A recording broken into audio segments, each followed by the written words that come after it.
عام پاپولیشن جو ہے وہ اس سے متاثر ہو سکتے ہیں۔ اس میں اگر کسی شخص کو کرونا وائرس انفیکشن کی علامات ظاہر ہوں یا اس کا PCR ٹیسٹ جو ہے وہ پازیٹیو آیا ہو، لیکن مریض کو نمونیا یا آکسیجن کی کمی، جس کو آکسیجن سیچوریشن کہا جاتا ہے، اس کو معمول درجے کی بیماری کہا جاتا ہے۔ خصوصاً اس بیماری میں سخت بخار کے ساتھ ساتھ خشک کھانسی، آنکھوں اور ناک سے پانی بہنے کے ساتھ ساتھ جسم میں درد کا ہونا، پیٹ میں درد کا ہونا یا پیٹ کا خراب ہونا، اور اس بیماری والے لوگ جو ہیں وہ خود براہ راست تو اتنے زیادہ متاثر نہیں ہوتے، لیکن وہ اپنے آس پاس کے لوگ جو ہوتے ہیں ان کو یہ بیماری منتقل کرنے میں مطلب پاکستان میں بہت اہم رول اور پلے کر رہے ہیں۔ خود تو وہ مطلب محسوس کرتے ہیں کہ ہم ٹھیک ہیں، لیکن چونکہ ان کے اندر یہ بیماری اس نوعیت کی ہوتی ہے کہ وہ دوسرے لوگ جو ہیں ان کو براہ راست تیزی کے ساتھ متاثر کر سکتی ہے۔ تیسرے درجے کی بیماری جو ہے 15% مریضوں میں یہ بیماری، اس میں تیز بخار، خشک کھانسی، آنکھوں اور ناک سے پانی بہنے کے علاوہ آکسیجن کی کمی ہونا شروع ہو جاتی ہے۔ جب آکسیجن کی کمی، نارملی جو آکسیجن سیچوریشن ہے وہ مور دین 92% ہونی چاہیے، لیکن اس میں تقریباً 90% تک آکسیجن کی کمی واقع ہونا شروع ہو جاتی ہے، اور ایکس رے کے اوپر 50% سے کم وائرل نمونیا کے نشانات جو ہیں وہ ظاہر ہونا شروع ہو جاتے ہیں۔ جو نشانات یا ان کو ہم دوسرے الفاظ میں انفلٹریٹس بولتے ہیں،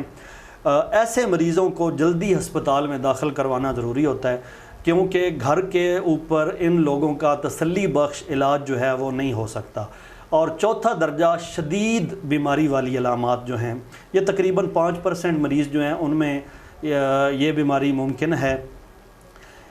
اگر مریض کے خون میں آکسیجن کی مقدار یا آکسیجن سیچوریشن جو ہے وہ 90% سے ڈراپ ہونا یا ڈیکریز ہونا شروع ہو جائے، ایسے مریض جو ہیں ان کی علامات مندرجہ ذیل ہو سکتی ہیں۔ مسلسل خشک کھانسی کا ہونا، بخار 101+ ہونا فارنہائٹ، بیٹھے بیٹھے سانس کا پھول جانا، سینے میں مسلسل دباؤ کا اور گھٹن کا احساس ہونا، ہونٹوں کا نیلا ہو جانا، سانس کی رفتار جو ہے وہ 30 پر منٹ اس سے زیادہ ہو جانا، اور پلس یا نبض جو ہے وہ 130 سے زیادہ ہو جانا۔ نمونیا کے اثرات جو ہیں ایکس رے کے اندر وہ 50% سے زیادہ ہوتے ہیں۔ انفلٹریٹس جو ہوتے ہیں وہ پیریفری کے اندر خاص طور پہ بہت زیادہ ہوتے ہیں، اور 50% سے زیادہ یہ اثرات نمایاں ہوتے ہیں۔ ایسے مریضوں کو فی الفور ہاسپیٹلائز کرنا ضروری ہوتا ہے، ان کو آکسیجن کی پراپر جو ہے تھراپی وہ دینا ضروری ہوتا ہے، اور فوری طبی امداد اگر ان مریضوں کو نہ دی جائے تو ان کی موت واقع ہو سکتی ہے۔ اچھا ڈاکٹر صاحب، جس شخص کو کرونا وائرس ہو جائے اس کے لیے کیا ہدایت ہے؟ جیسے میں نے اس بیماری کو 4 حصوں میں تقسیم کیا ہے جی۔ درجہ اول اور درجہ دوم کے جتنے مریض ہوتے ہیں ان کو فی الفور گھر میں الگ کمرے میں شفٹ کر دینا، یا جس کو آپ آئسولیشن کہتے ہیں، ان کو آئسولیٹ کر دینا چاہیے۔ اگر علیحدہ کمرہ ممکن نہ ہو، چونکہ آپ کو پتہ ہے مطلب کمبائنڈ فیملی سسٹم ہے، علیحدہ کمرہ ممکن نہیں ہو سکتا، تو ایسے مریض جو ہیں ان کا بستر یا چارپائی جو ہے وہ بالکل الگ کر دی جائے، اور اس سے کم از کم 6 فٹ کا فاصلہ رکھنا ضروری ہے۔ اس طریقہ کو کرنے کے لیے آپ ایک کپڑے کا پردہ جو ہے درمیان میں وہ استعمال کر سکتے ہیں، اور ضروری ہے کہ گھر کا ایک صحت مند فرد اس کو آپ مخصوص کر دیں، جو اس کا کیئر ٹیکر یا اس کی خدمت کے لیے مامور کر دینا چاہیے، اور دوسرے گھر کے جتنے افراد ہیں ان کو چاہیے کہ وہ بار بار جس کمرے میں مریض ہے یا الگ کیا ہوا ہے اس کے پاس بار بار نہ جائیں، اور جب بھی کوئی ایسا شخص اس کے پاس جائے تو ضروری ہے کہ مریض نے بھی ماسک پہنا ہوا ہو، اور اس شخص نے جو کیئر ٹیکر ہے اس نے بھی اپنا ماسک پہنا ہوا ہو۔ ڈاکٹر سے مشورہ کرنا ضروری ہے۔ اگر کوئی ایسا شخص جو پہلے ہی کسی بیماری میں مبتلا ہے، جیسے شوگر، بلڈ پریشر کا مریض ہے، یا دل کے عارضہ لاحق ہے اس کو، تو ایسے مریضوں کو کرونا کے ساتھ ساتھ اپنی جو پرانی ادویات ہیں ان کو جاری رکھنا چاہیے، ان کو چھوڑ نہیں دینا چاہیے جی۔ ہلکے بخار کے لیے جب مطلب آپ کو پتہ ہے بخار فرسٹ اس کی سمٹم یا فرسٹ اس کی علامت ہوتی ہے، اس کے لیے پیناڈال گھر میں یوز کر سکتے ہیں۔ اس کے علاوہ ایزیتھرومائسین ٹیبلٹ جو ہے اس کو آپ یوز کر سکتے ہیں بی ڈی میں، صبح و شام 5 سے 7 دن کے لیے اس کو استعمال کر سکتے ہیں۔ عام طور پر گھر میں رہنے والے درجہ اول اور درجہ دوم کے یہ جو مریض ہیں ان کو گھر میں گرم مشروبات کا استعمال کرنا چاہیے، جس میں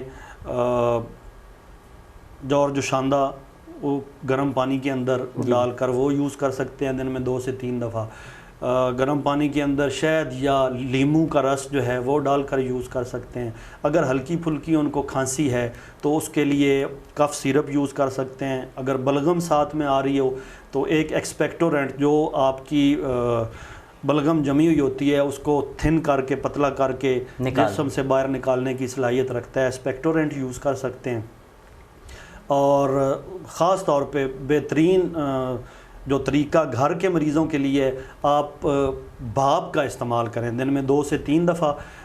کسی برتن میں کھلے برتن میں پانی کو ابالیں، جب وہ ابلنا سٹارٹ ہوتا ہے اس کو نیچے اتار کے سر کے اوپر کپڑا رکھ کے تو اس کی 2 سے 3 دفعہ آپ سٹیم لیں یا بھاپ لیں تو اس سے سینے کی گھٹن اور جو دباؤ کا احساس ہوتا ہے وہ کم ہو جاتا ہے۔ اچھا، میں نے پچھلے دنوں ایک چینل پہ سنا تھا ڈاکٹر صاحب کہہ رہے تھے کہ بھاپ کا کم سے کم استعمال کریں کیونکہ اس سے مسام بھی آپ کے بند ہو سکتے ہیں، اور اس کے علاوہ اور کوئی جو ہے دیکھیں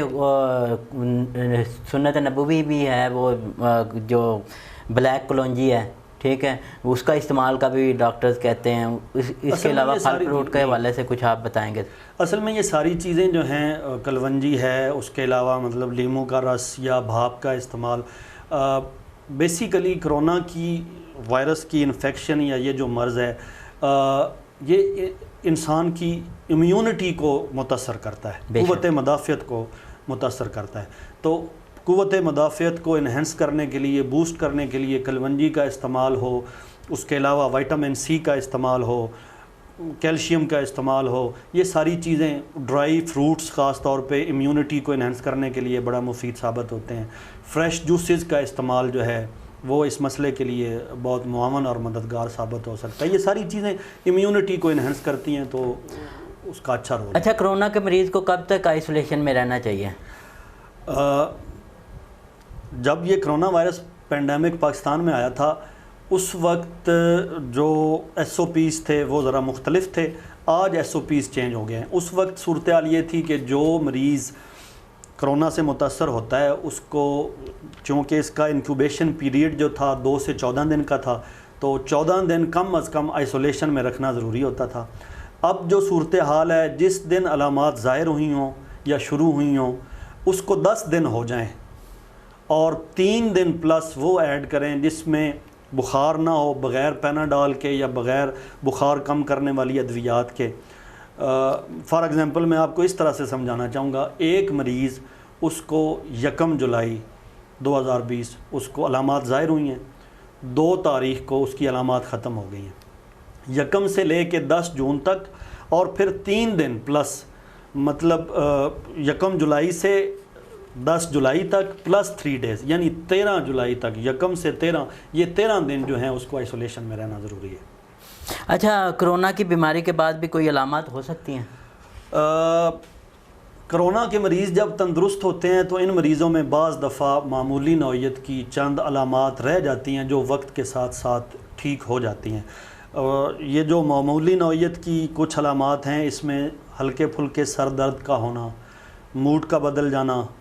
دھڑکن کا زیادہ ہو جانا، ذائقہ اور بو کی کمی کا محسوس ہونا جو وقت کے ساتھ ساتھ آہستہ آہستہ بہتر ہو جاتا ہے، وزن میں کمی ہو جانا، منہ کا ذائقہ خراب، بے چینی اور اضطراب، سانس لینے میں ہلکی پھلکی دشواری یا چکر کا آنا، یہ تندرست ہونے کے بعد بھی چند دنوں کے لیے یہ علامات جو ہیں وہ اس میں رہ سکتی ہیں۔ اچھا، کرونا کس ایج پہ زیادہ جو ہے افیکٹ ہو رہا ہے؟ آپ فوکل پرسن بھی ہیں تو کون سی ایج جو ہے افیکٹ ہو رہی ہے اس سے؟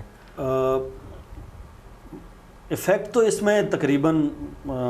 تمام کمیونٹی ہو رہی ہے، لیکن اس کے اثرات زیادہ ان لوگوں میں ہوتے ہیں یا بیماری جو ہے وہ تیسرے درجے کی یا چوتھے درجے کی جس میں علامات ظاہر ہوتی ہیں، یہ خاص طور پر 40 سال سے زیادہ جو لوگ، اور خاص طور پر وہ لوگ جو کسی نہ کسی پہلے ہی کسی نہ کسی بیماری میں، جس طرح بلڈ پریشر کا مسئلہ ہے، شوگر کا مسئلہ ہے یا دل کے عارضے کا مسئلہ ہے، تو ان لوگوں میں یہ علامات کے ساتھ زیادہ پائی جا رہی ہے۔ اچھا ڈاکٹر صاحب، آپ سے ایک اور سوال کرنا تھا کہ ڈاکٹر کافی زیادہ شہید ہوئے کرونا سے، ان کو ہم سلام بھی پیش کرنا چاہتے ہیں اپنے پلیٹ فارم پہ، اور آپ کی جو ہے دن رات کوششیں ہیں اس کام کے لیے، آپ کو بھی سلام پیش کرتے ہیں۔ تو پچھلے چند دنوں سے جو ہے ہم دیکھ رہے تھے نیوز کے 48 سے اباب ڈاکٹر جو ہیں وہ ریزائن دے گئے، اس کی کیا وجوہات ہیں؟ ڈاکٹرز جو ریزگنیشن دے رہے ہیں اس کی وجہ میری سمجھ سے تو بالاتر ہے، چونکہ شروع سے ہی ڈاکٹر صاحبان بڑے جذبے اور حب الوطنی کے ساتھ اپنے فرائض کو بحسن طریقے سے سر انجام دے رہے ہیں۔ ڈیسیزڈ پیکج کا بھی گورنمنٹ نے اعلان کیا ہے شہداء کے، اب اس میں خاص طور پہ ہمارے یہاں ایک ڈاکٹر اسامہ تھے خوشاب سے جن کا تعلق تھا، تو وہ ادھر DHQ سرگودا میں بھی ان کی ڈیتھ ہوئی تھی، تو ان کے لیے باقاعدہ ڈیسیزڈ پیکج ایک ہفتے تک امید ہے کہ مطلب ان کی اہل و عیال یا لواحقین جو ہیں ان تک مطلب وہ پہنچ جائے گا۔ اچھا ڈاکٹر صاحب، ایک اور جو ہے جاتے جاتے بات مجھے ذہن میں آئی کہ کچھ لوگ ہیں جن کو کرونا میں ڈال کے جو ہے کرونا SOPs کے تحت دفنایا جاتا ہے، تو ایسے کیسز بھی ہم نے دیکھے ہیں میں نے اپنے علاقے میں کہ ان کی بعد میں رپورٹ نیگیٹو آ جاتی ہے، تو ان کے لواحقین کو کافی زیادہ دشواری کا سامنا کرنا پڑتا ہے۔ آیا یہ جو ہے فیصلہ جو ڈاکٹر صاحبان یا گورنمنٹ کر لیتی ہے، تو آپ انتظار نہیں کر سکتے کہ وہ مریض کو اگر آپ پراپر طریقے سے دفنا دیا جائے؟ ٹھیک ہے، کافی ایسے بھی کیسز ہیں کہ جس سے وہ بندے کو آپ نے کرونا کی SOPs کے تحت دفنایا ہے، تو اس کی والدہ، اس کی بہن، اس کے اگلے دن ہی جو ہے وہ غم میں جو ہے آ کر وہ بھی خالق حقیقی کے پاس چلے گئی۔ نہیں، اصل میں جیسا کہ آپ بھی جانتے ہیں، اور گورنمنٹ حفاظتی اقدامات کو مد نظر رکھتے ہوئے میت کو لواحقین کو دینے میں تھوڑی سی تاخیر سے کام لیتی ہے، جس کا سوشل میڈیا پر مطلب عجیب سے واویلا مچایا جاتا ہے، میت کو بیچ دیتے ہیں اور ایسا کرتے ہیں اور ویسا کرتے ہیں۔ بحیثیت مسلمان ایسے کرنے کا سوچا بھی نہیں جا سکتا، اور ہمارا دین میت کی تدفین، تجہیز و تکفین کو ادب و احترام کے ساتھ کفن دینے اور دفن کرنے کی تلقین کرتا ہے۔ اصل میں چیز یہ ہے کہ کرونا وائرس ایک شخص سے دوسرے شخص میں منتقل ہونے کے چانسز بہت زیادہ ہوتے ہیں۔ گورنمنٹ یہ جو تھوڑی بہت تاخیر کرتی ہے، اس کا صرف اور صرف مقصد یہ ہوتا ہے کہ لواحقین جو ہیں ان کو کرونا وائرس سے بچایا جا سکے، اور دوسرے ہسپتال کا عملہ آپ لوگوں کی حفاظت کے لیے اور دوسرے لوگوں میں اس کی منتقلی کو روکنے کے لیے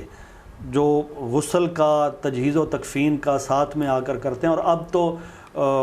حکومت نے یہ SOPs بنا دیے ہیں کہ جب تجہیز و تکفین دی جا رہی ہو تو مریض جو مرنے والا شخص ہے اس کے لواحقین، اس کے رشتہ داروں کو اب اس میں شامل کرنے کی باقاعدہ منظوری دے دی گئی ہے۔ ڈاکٹر صاحب بہت شکریہ، آپ پروگرام میں تشریف لے کے آئے۔ انشاءاللہ آئندہ بھی مختلف بیماریوں پہ آپ سے بات چیت ہوتی رہے گی اگر آپ ہمیں اپنا قیمتی ٹائم دیں گے۔ انشاءاللہ جی، انشاءاللہ، بہت شکریہ جی۔ ناظرین، ہمیں پروگرام میں اجازت دی۔